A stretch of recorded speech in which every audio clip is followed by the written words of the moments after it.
So what I would like to submit to you today on this download as your homework is take a look at the timing of your motion. There are ways wherein we can start zoning out, blading the body, and employing our fence. And all of these ways can be extremely manifest, very nervous, or they can be very, very casual. And one of the best ways to make it casual is to start playing with divergent timings, meaning that in the time it might take me to take a single step, or perhaps a double step to readjust, I would like to have more than just one or two hand motions. I don't want to have this going on,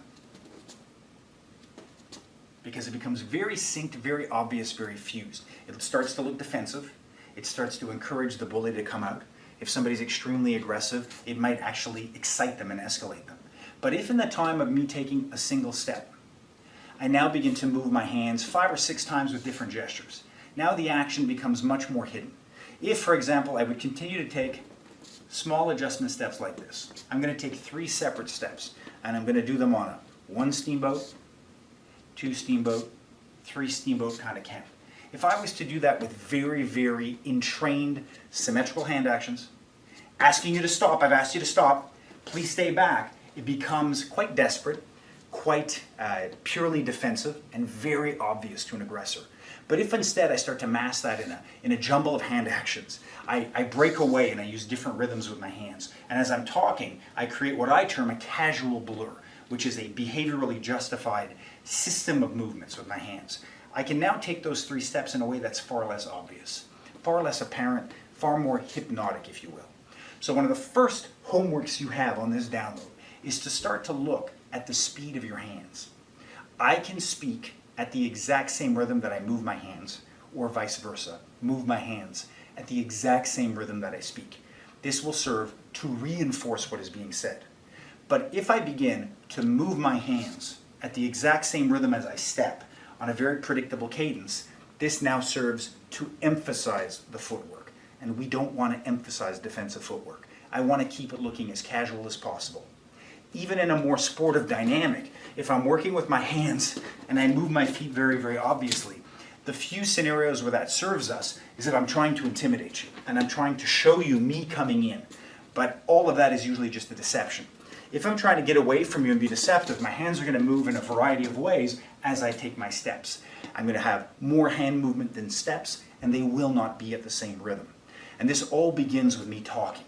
Even if I'm just going to churn onto my left foot, and then onto my right foot, back and forth. I could do this forgivably at a very, very even rhythm. But as I do that natural swaying motion, I keep my hands moving. Sometimes helping me to define my limits, I could be really agitated with my hands, are very active, like, whoa, I didn't know that was your car, man, I'm terribly sorry. Or I could be super casual, swimming and swimming, making very manifest gestures over to one side, freezing one hand and having the other one aiding and supporting that gesture.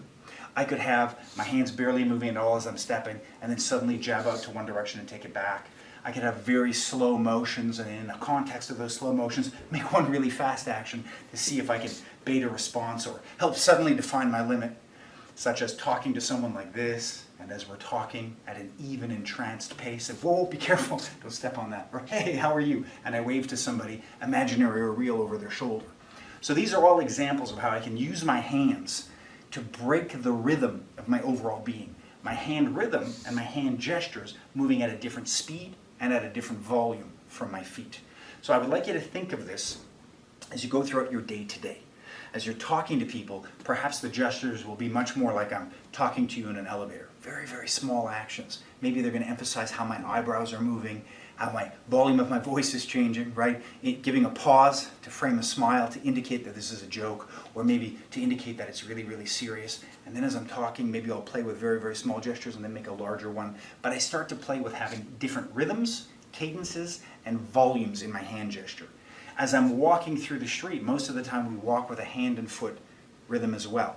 And so I can start to look at, can I move my hands faster than my feet? So if I'm walking at this cadence, rather than having my hands casually moving at the same rhythm, I can start to look at moving my hands a little faster, or having my hands do different actions. Now, when we come into the domain of aggression cues, one of the aggression cues that we look at to know that somebody is being cognitive and perhaps intending to attack is so-called incongruent timing. If somebody is moving at a very, very steady rhythm with their body, but then they have one hand that is moving at a very, very continuously slow and sort of non-symmetrical speed, we know that this can never happen naturally. It must be a cognitive, conscious action. So if I had somebody acting like this, talking to me, being really, really casual, but my back hand was very slowly creeping to the back, make no mistake, this is always intentional. We can learn this as a cognitive strategy to teach our eyes to look for it, but instinctively as animals, we also feel quite suspicious if it's obvious. If we see somebody reaching, going slowly back with an arm, we know this to be artificial, and it sort of sets off warning bells. So remember that even if the person in front of us is untrained, if it becomes too manifest that something is moving at an asymmetrical or sort of non-synced speed, it sets off warning bells. We want to keep things hidden. If both of our hands are moving and it's very, very justified in a behavioral context, you won't quite well notice the feet moving at a slower pace.